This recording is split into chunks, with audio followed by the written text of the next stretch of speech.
And then, yeah, like you said, when we get into grocery stores, I know I've talked about this in previous podcasts, but we typically will spend money out of pocket to advertise on social media that we're in that grocery store. We'll target that local area, because it's a great way to jumpstart the sales. Because otherwise, if you're going into a brand new place and you're not there to talk to those people, and it's a brand new microgreen, especially not in a health food store or something like that where they're used to looking for that kind of thing, it's a tough sale.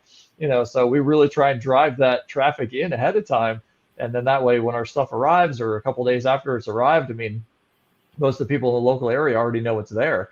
And we've had people that are driving a distance to go to another grocery store that we sell at, and this one's closer, so now they know they can just go there instead. Nice. So it's just a nice way to kind of get that promotion out there. It obviously costs money out of pocket, but it makes them feel good knowing that we're in this for the long run. That's the goal, is that we're creating a partnership, and we're willing to take the risk up front to put a little money out, because ultimately, you build that customer base at that grocery store, that money comes back no problem.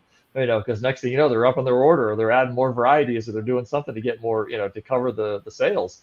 So, and again, just creating that relationship. Obviously, if you spend money on somebody, they're going to feel good about the fact that you're doing that, and oftentimes they'll help you out when they need to. They'll talk, the produce manager may know another produce manager at another grocery store that you don't even know about, and they may talk to them and say, hey, we've got these greens in here